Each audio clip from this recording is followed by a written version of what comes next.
So everyone, I've been out for a while, and I'm sure you guys noticed. Is like, what's up with this dude? He hasn't posted any content, any videos, just little clips on Instagram and other social medias.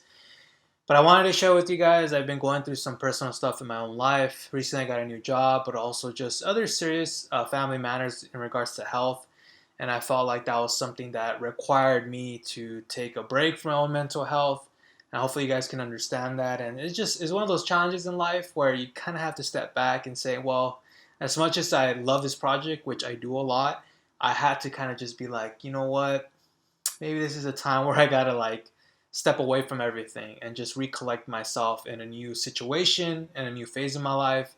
But I just want to say thank you guys for being so patient and loving, and just a lot of things that I promised I was going to deliver. And so far, I've been a little late, but it will come very soon as far as merch and website and stuff like that. With that, all that to the side, this new podcast that's coming up with Martin, this very episode is amazing. Martin, aka Nitram, it's a great conversation. A lot of gems, a lot of humor. It's just really, really funny. If you guys want to see me drink liquor for the first time on a podcast, this is it. I just enjoyed myself overall. Like I do all my podcasts, but I feel like every podcast I do, I learn more and more from my guests, and this is not any different with Nitram. And so you guys tune in. The whole thing is just a lot of fun, and I can't wait to create more content for you, for all my introverts, my extroverts, all my listeners that believe in me, and just this platform that allows everyday people to say something and just take information to apply to your life. So guys, thank you, and it's coming up.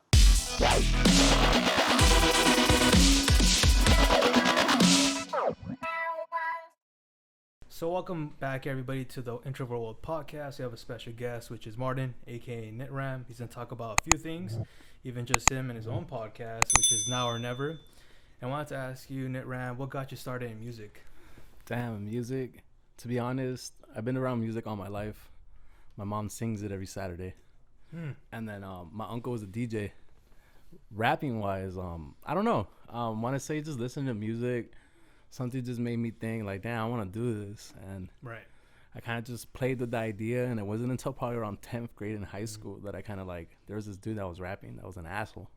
An asshole, and I was just like, fuck, like, why is he such a dick? Like, why is like, I want to do this. So I started doing it, but like, not to like diss him like that, but to diss him like that. And then just, I kept it to myself, and then I met people that did music. I went into a poetry club in 11th grade. And that teacher was the one that really brought me into it. He taught me how to write, he taught me how to structure it, and then that's when I really dove into it, and I really told people like, oh yeah, I rap. So it's like, it's just like curiosity and just life experiences, I guess. You know, going off of that, I think I know. I remember you sharing too about that teacher. I believe he was also a bit Native American as well, right? Nah, he was Filipino. Oh, yeah, he was Filipino. Okay. Yeah, shout out to Giancarlo Amato. All these names. It's cool. It's Amato, Mr. Amato. Yeah, his first name was Giancarlo. Yeah, he was Filipino. He grew up like in Hollywood, and he loved hip hop, bro. Like, he gave me like all the music on his laptop. He had like over Crazy. like, I don't even know how many gigs of music, but he's the one that put me onto hip hop. What it is really hip hop. He taught me about KRS-One. He taught me about the birthplace of hip hop. He taught me how to write like 16, and like he put me on game. And then from there, just kind of took it and made it my own. Started listening to different types of music. Like, I fell in love with like a Tribe Called Quest. Yeah, like I really like the old like chill, mellow 90s stuff. Yeah. And he always cap on me. He's like, bro, you listen to that slow shit. He's like, were you trying to be Drake? And I was like, damn, maybe. I wanted to ask you, like, since you started with trying to understand music back then in high school, how do you feel how much you evolved since then? Dude, I have old songs on my SoundCloud. I evolved. I evolved. Yeah, it's the confidence. Yeah. I feel like it's the confidence and the presence of people that could actually help me. Kind of like we spoke off camera. It's like you could only get things for free so long before you gotta like be like, yo, I need to invest into myself. I see. And meeting the right people, making the right connections. Like I finally met, well, I want to say not finally, but I met my best friend Chris, and when I was going to Cal Poly in 2012, and we linked up. He helped me out during an English test. I showed up with like nothing, only my freaking booklet to do my essay. Crazy. I didn't print out the test prompt. Yeah. I didn't have the book. And I was just there like, fuck, what did I do? And then like he just like saw me like just right there like failing, and he like tapped me on the shoulder and he's like, hey, you need this. And I was like, yes. He shot it to me, and then after we talked, and he's like, oh, like I'm a music industry studies. I was like, dude, I'm trying to be in music industries. I'm a theater major. And he's like, oh shit, that's random. And then he's like, oh, like we should link up. He's like, oh, I make beats. And I was like, oh shit, I rap. Oh. And so like we linked up, and then he showed me his music, and I was like, I can't rap to this shit, bro. I can't rap, because he was like making EDM beats. He comes from that type of like music landscape. Okay. And so like he was doing that, and then I told him I can't rap on that. I want this. I want like chill boom bap, because that's like what I was coming off of, like my teacher, you know. And so he made his first hip hop beat, and I was his first exposure into making hip hop music, and now he's a beast. That's sick. But what I'm trying to get into is like him. He finally got to the level that he can make a beat in 2 seconds that's fire, and he engineers. So it's like when me and him link up, we literally have one session and we can make like beautiful music. That's crazy. But it took time, like since 2012 until now. Like it's just actually invest into yourself. My mom let me, like, she hooked me up with some credit. I went on Sweetwater. I bought a freaking big ass interface, a bunch of mics. I got him some stuff too. Like it's just a matter of investing into yourself to be like, all right, like, and then on top of that, just putting time into it. Like I've never stopped rapping. Even if I didn't write, I was freestyling. Even if I like stopped everything, like I'd always sing along to music. Always just kind of like make my own little grooves. But wasn't there like a moment though where you're just like, I don't want to do this anymore, you want to quit, or this ain't for me? I'm not gonna lie, I always have that. even now I'd be like, damn, like am I wasting my time? Like is this worth it? Yeah. Like is anything gonna come from it? But honestly, I've done so much and gone so far that I have to try it. Like even if I fail, like I have to try it. Like even if I don't make it like as a rapper, I know I'm gonna do something with it. Because my homie raps, and I mean my homie does beats, and so I did Uber, I did Lyft, like as a form of income, like a couple years back. Yeah. And through that, I was networking.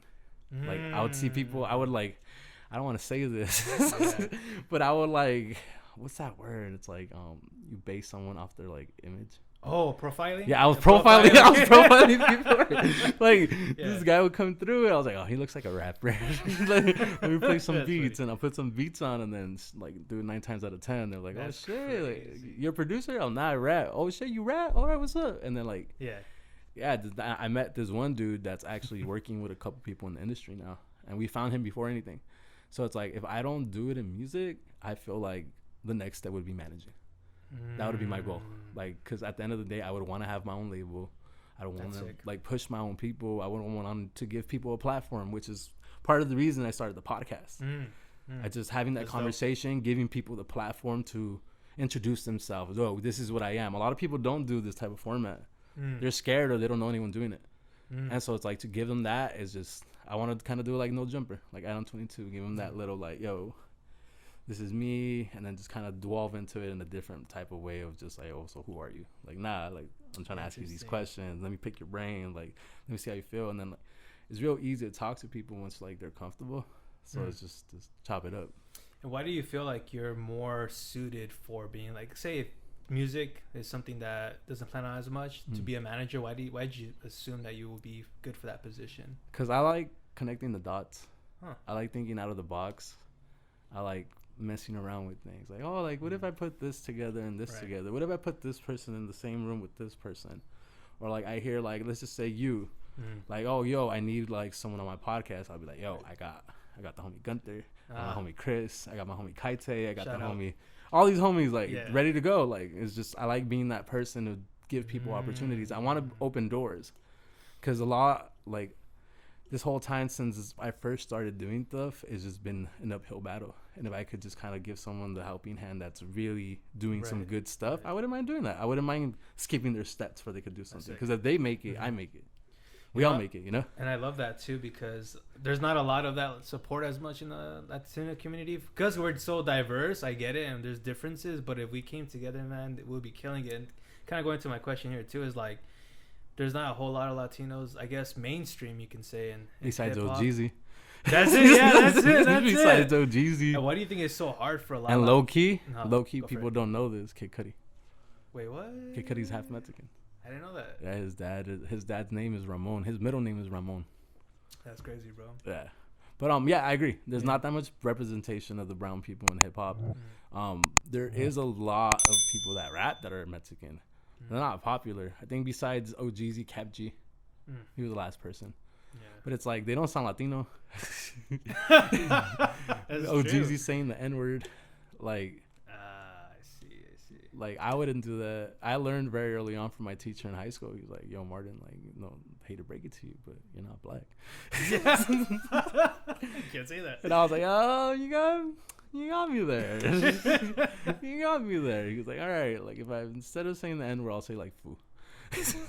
I'll say homie. Yeah. Like, it's not that hard to, like, switch out a word. It's crazy because you're trying to avoid, because I know people feel, I mean, hip hop is originated from African Americans, so you don't want to feel like you're taking something like that. You're coming in. Yeah, but like at the same time, it's an American art form. It's like, even though it did start with them, like, thank you. Yeah, thank you. We do appreciate thank you. that. I've studied.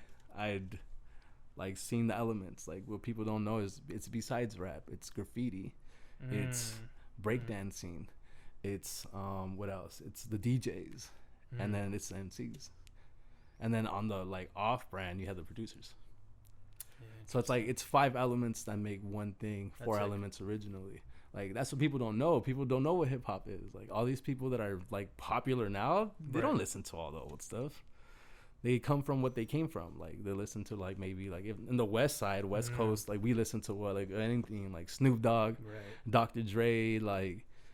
Who else? Like NC Magic, DJ Quick, like Tupac. Yeah, like we come from all that. Like, we don't delve into what is hip hop. Like, you got to be put on, kind of. It's like, unless you kind of like figure it out, like, you're like, oh shit.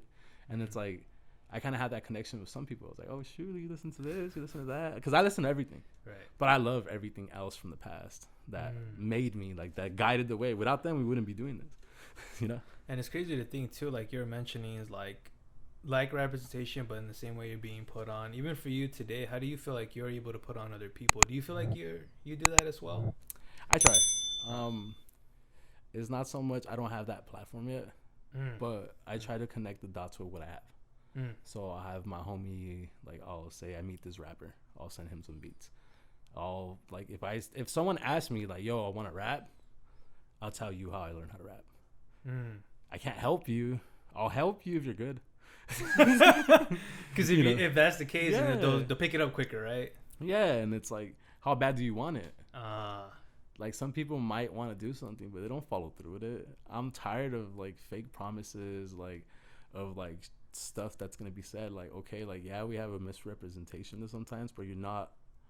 What is the word? You're not privileged to have it. Yeah, like. I'm not gonna hand it to you. You gotta work for it. I've been working for it, and I'm not like, I haven't worked for it as hard as I should have. Yeah, you're being honest. Yeah, real. Yeah. So it's like, the one thing I kind of do see that I'm not gonna lie, it's not in hip hop, but it's in regional Mexican music. They're showing love to each other, and they're like, like all these like corrido groups, like Rancho Humilde. You got Del Records, like all those Mexican Americans are like really helping each other and uplifting each other to come up, and they're selling out stadiums. They're crazy. Selling out the what is it, the Microsoft Theater. They're selling out the Forum, and these are just Mexican foods from the from out here. Some Mexican Americans, some real Mexicans. And so even going from there, like, why do you think there's that unity in that group? Like, what do you think they did right? It's just help each other, bro. Show love. Help each other, show love. Mexicans, Americans, we sometimes hate on each other, and on top of that, like, there's more Latinos in LA than we think. It's true. Yeah, like, we fight with Salvadorians, we fight with like Hondurans, we fight with Guatemalans, or we think that, because I come from East LA, which is 99% Latino. Yeah. But I go to the West Side, and it's just a mixture of stuff. Yeah, definitely. Yeah, and it's like I got nothing against them. Like Yeah. it's just, you know, we grew up in different places and just the mindset, bro. Like I was at a homie's house the other day and his dad was just saying N word, N word, N word. And it's just kind of like, it's just where you come from sometimes. Like it's, you got no control over that. You could just be like, yo, that's wrong, but what are you gonna do? This guy's like 70. Like back in the day he probably got beat up by them. Like that's why he hates them. Yeah. I fortunately wasn't part of that. Like I didn't have that growing up. Yeah. But it's like it's like you're sheltered, you're thinking, you're trapped in the mind. Some people just never go out of their hood. But I feel like if people are exposed to that, if people are taught like, yo, like community can take you a long way. Yeah. Maybe they might delve into it, but if you already reached like 25, 26 years old, it's going to be very hard to change your mindset. Crazy. And speaking on mindset, what do you feel was the biggest like mindset you had to change for yourself to get where you're at today? It's not all about me, bro. It's not all about me. Like, unfortunately, like, it's hate to break it to you. That was the biggest thing. That also, and just being smart with money. I know it's I don't know if it's a mindset or anything, but you really got to be smart with that because if you don't have good credit, if you don't have savings, like what are you gonna do with your life? Like there's only so much your talent could do for you, unless you're really unraw, like the next big thing. Like yeah, you could probably survive off of talent, but if you're not, then what the hell are you gonna do with it? You know, it's funny that you're mentioning that because I know my biggest lesson was also kind of saving up on cash and not spending it. But once you get that down, you're able to, like you said earlier in the podcast, is like invest in yourself because now you're like, all right, my money has power. Maybe it'll make an impact, even bring your homies in to kind of control something that's very great and unique in the community. No, definitely. Yeah, and I was even thinking too is like, I know you're kind of in the business too, trying to make music as well. Any shady parts of the business that you deal with, man? Yeah, just like I haven't really messed with so much like shady people like that. I keep my circle very tight. I am the person who like I'll link up with people, but I won't bring them into my circle unless I feel like it's cool. But I feel like the most shadiest thing is just people that don't follow through with their stuff. Because it's like at this point in time, bro, I'm 27. Like, dude, I do not have time to waste anymore. Like, thank God I don't have a kid. Thank God I don't have a girlfriend. Like, I want one. I want one. That'd be cool. Don't get me wrong. I would have wanted a kid too, but like, I'm not financially stable for that. And the lifestyle and music and well, just the career that I want to go for is gonna make you very hard to balance all that. And so it's like, if you're not gonna be about your word, if you're not gonna come through, if you're not gonna like follow through, then just don't talk to me. Don't talk to me. Come back to me when you're ready to do some stuff. Like, what kind of did it for you to be like, all right, I'm already at this age, don't waste my time? Is it just like an amount of fake promises that people did that said I'm done with it, I'm done with you guys? Yeah, it's fake promises and honestly just fallouts. Like I had a group of people that I did music with for a cool little while, and like they're my homies forever, and like their homies were introduced and it was like a big group of people, and at the end of the day everyone fell apart. Like everyone fell apart, everyone was talking shit about each other, everyone was off drugs. Crazy. Like it was a really, really toxic environment. And then so I just left it. I left it. I was hurt. I was really hurt. I was like, damn, these are my homies and they're talking shit about me. They're like it's like they're bad mouthing me, and like it's like, dude, what the fuck? Like I thought you guys were my friends. I thought we were gonna do something with this, and I really thought about it. I was like, all right, I don't need you. I don't need any of you. And that's what started Now or Never. Oh, I see. Because prior to that, it was like a group thing, but then after that, I broke off of that, and then I just like I linked up with my homie Kid. His name is Joe, and me and him were like linking up, making music, and then we made an EP that was like, it was like probably like 4 or 5 songs. I have it on my iTunes. It's called the NON EP.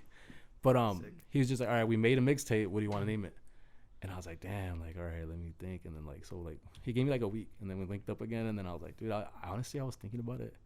I was like, let's just do Now or Never. Like, it's like, we got to do this shit now, because if we don't do it now, we're never going to do it. Crazy.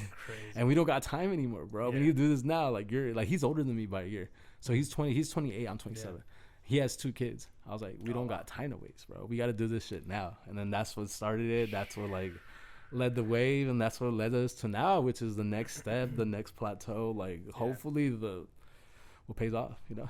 It's so crazy, man, just to hear that and just thinking like in my early 20s, mid 20s, like you really thought you had all the time in the world, but as it slips, like just like that hourglass, you're like, dude, I don't really have as much time as I thought. So all that BSing we did earlier, now it's time to really produce. And it's crazy. I kind of have a theory is like once you hit your like late 20s, it starts to kick in. Like I can't be wasting time with just about anybody anymore. I gotta be planned about it. Nah, but like, truthfully, that's our 20s. Yeah, the 20s are meant for that. Like they're meant for that. They're meant for you to fuck up.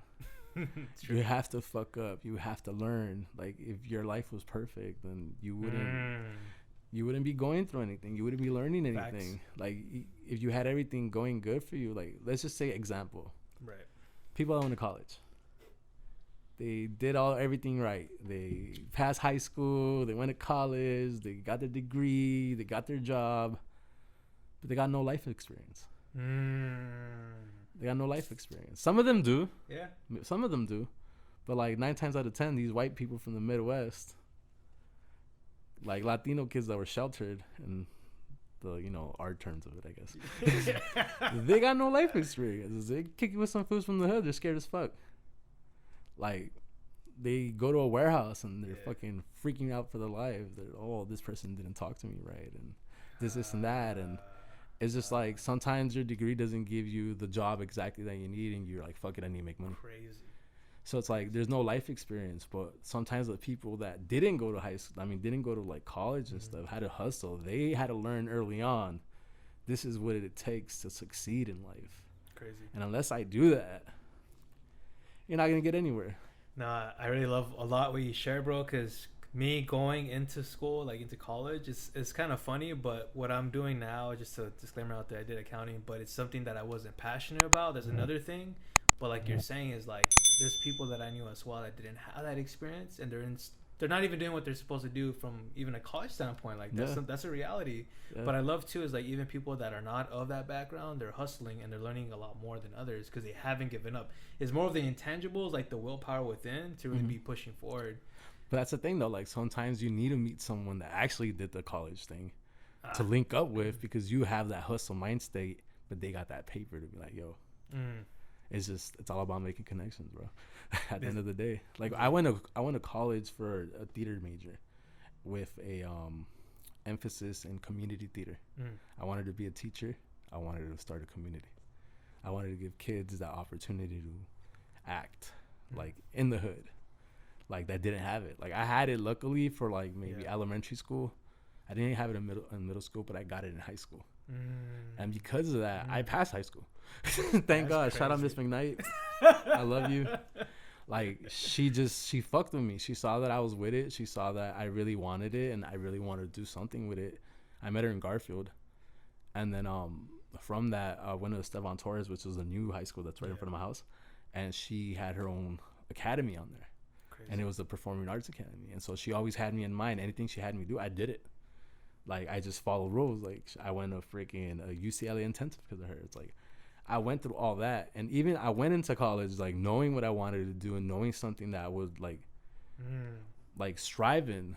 Like, I had passion for it. Yeah. I just didn't have the money. I didn't have the money. I didn't have the discipline, bro. If I had discipline, I probably would have been in college. I probably would have been a different person. I probably wouldn't be here right now talking to you like this. I probably would have had a girlfriend. Honestly, a wife. Like I probably would have had a wife, maybe a kid, the dog, everything. Yeah, like, and I probably would have been a community theater teacher. I don't know how I would have done it now, but I mean, probably now would have given me that like motivation. I was like, maybe I should start this rap thing again, or maybe I should, start a podcast. Fortunately.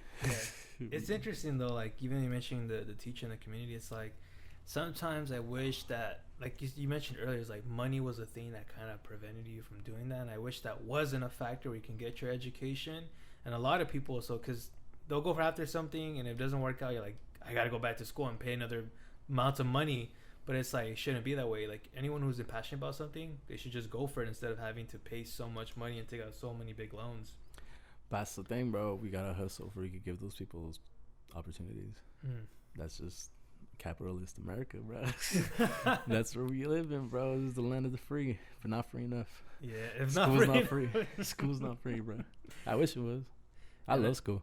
It's crazy. And speaking on that too, you feel like you trying to pursue as a manager, do you feel like you're gonna go to school for that, or do you feel like you just already have that intangibles? I've been reading books, dude. I've been trying to read books, managing for dummies, YouTube videos, and in general, just interviews of people that are on there, like that are doing it. Like just hearing them out. They're just normal people, bro. I was hearing this interview today by Mixed by Ali. He's the engineer for TDE. He started off just playing football with Schoolboy Q, and then because he knew Schoolboy Q, he brought him through, and then he met like all the people from TDE, and then at that point in time, Punch, which is I think their president or whatever, he was doing the engineering work. So when they brought in Ali, he came in, he started doing their stuff, and from that, he met the people that he needed to meet. He met Dre, Dr. Dre. Crazy. And he's like, bro, I grew up in Gardena. Dr. Dre was like our sound, and then now I'm learning from this man. Crazy. And then he's like, it's just like, you gotta just freaking hustle and like learn, bro. We gotta just learn. Like sometimes you might not have the schooling for it, but it's just everything's out there now, bro. Like crazy. It's on YouTube, it's on Google. Like, read all that, and then the next step to that would just be to meet people, which is why. On some no bullshit, that's why I Uber. Yeah, that's why I do Uber, bro. I met a bunch of people. Marketing.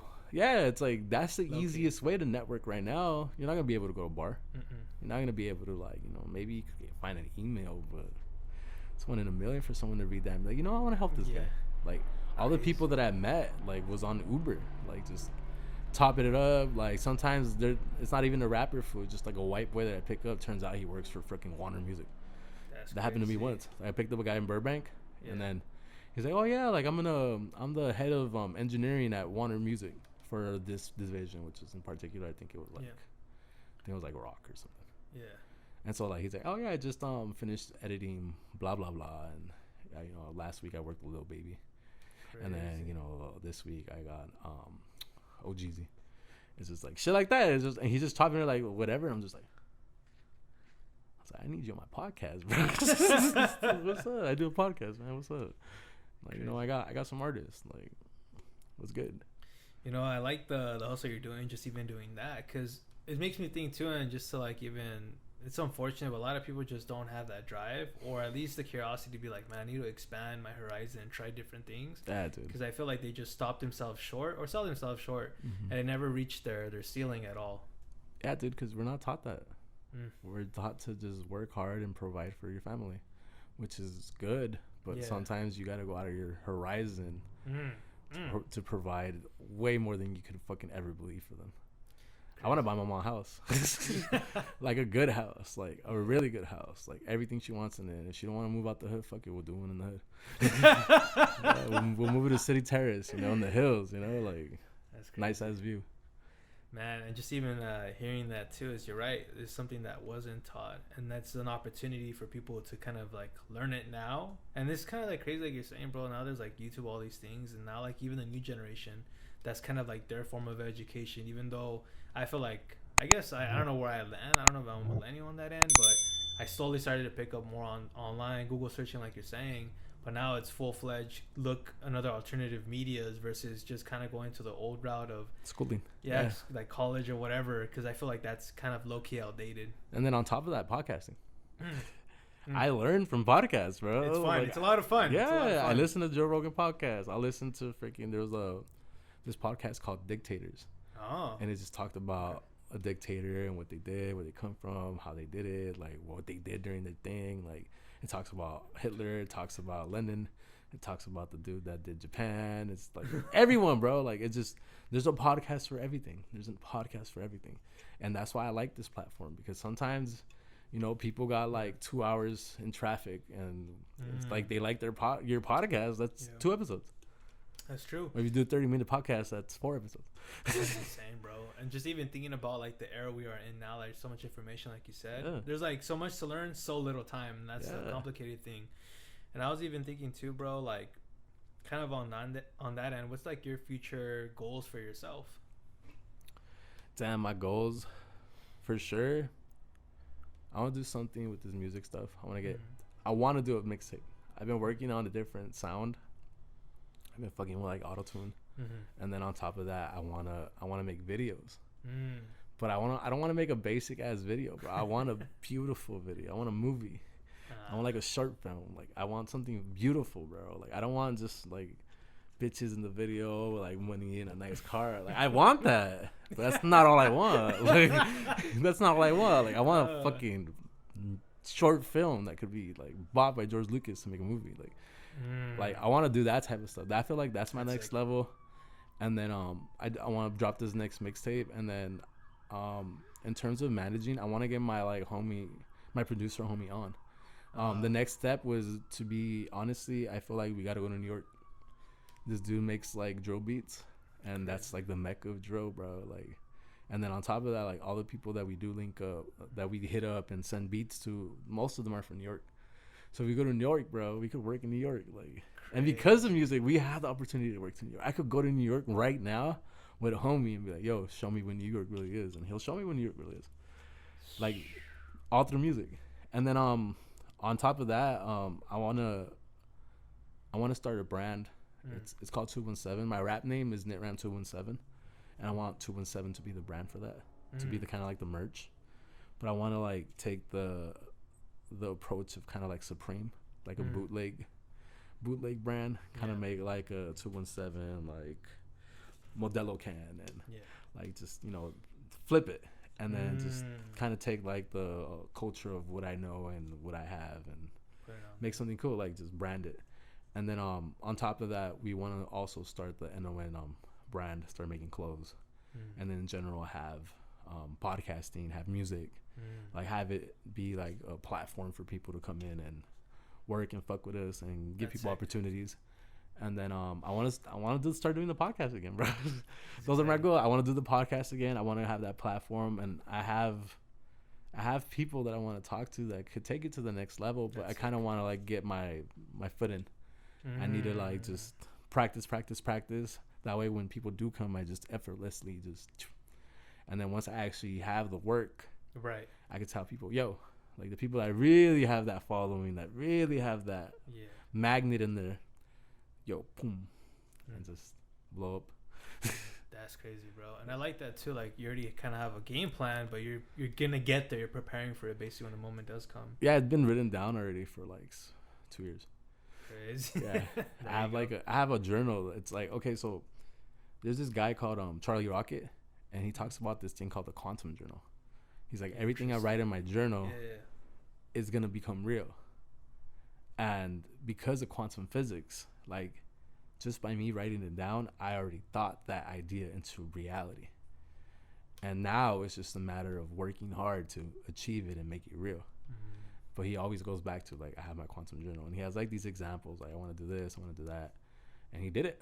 Like everything he did there on, he didn't. Like, I don't want to go too much into it, but like if the people want to look up Charlie Rocket quantum journal, bro, like it changed my life. And like because of that, it's like, all right, like I write my goals down now. Like I have my goals. This is what I want to do. Like this is what I'm gonna like. I hope to achieve. Sometimes I don't achieve them. Yeah. But sometimes like honestly, I wrote that I want to lose weight. I wrote that I want to go to the Grand Canyon. I wrote that I want to buy more FTP and I want to make more music. I've done all of that this year. And so it's just a matter of sometimes you got to write down these goals to have them just look back into like, all right, this is what I want, and then just get you back aligned and work on it. And it's like that shit is real. It's crazy that you mentioned that, because I remember on that tip of the quantum journal is like there's a biblical way of like, I remember Steve Harvey talking about it, but even the scripture, it's Habakkuk 2:2, and basically it's talking about writing your visions down. If you don't have it written down, then you don't know your vision is going to come true, because you don't even know what you're aiming for. And I think like you said, there was one thing he was mentioning, Steve Harvey, the action is to write at least 300 goals. And I was just like, 300. At first you're like, I can do that easily, but I stopped like around 50, bro. Because I'm like, dude, that shows where I'm capped at as far as creativity and how much belief. But if you are able to look at it every day and add more to your 300, then you can expand your horizon on what you can accomplish. And that kind of what blew my mind on that. But that's just like the biblical twist to it, what you were mentioning. And I found like, man, that's so interesting that we can stop ourselves. We don't put more goals in front of us, because we are putting ourselves at a cap. Because what if you do hit that goal? Then where do you go from there? Yeah, and that's like what some people that actually are successful and actually are rich, that's why they're sad. Okay, you got everything. You thought it'd bring you happiness, and deep down inside, you find out that you're a piece of shit. And all the money you got in this fucking life ain't gonna bring happiness, bro. What are you gonna do about it? You gotta change yourself. You gotta find a different way to like use the money. Like, you find out that helping people, showing love, that is what's gonna make you happy, and that's the key, bro. You gotta do it out of love. You gotta do it out of like good. If you do it out of evil, no bueno, we don't want that here. Yeah, like there's this quote that I have. It's on my mixtape. It's all around Ram. I think it's called I think it's Burberry. At the end, I found this. It was like Kanye West talking to Charlamagne the God, and he's like, it's like if you could do things, you gotta do it out of love. It's like, damn, how does he go? He's like, you gotta do it in love, because if you do it out of fear, it's like, how do you say? Okay, so if you do it things like, you got to do it in love, because love is like the ocean. Like, if you do it in fear, it's like you may have money, you might have like credit, you might have like nice cars, but like if you go up against the ocean, who's gonna win? Crazy. Like, it's something more like, I kind of killed it a little bit, but it's just, like, it's crazy to think like you got to do this thing out of love. Like, if you don't do it out of that, then what are you gonna do with it? Like, it's not gonna give you nothing.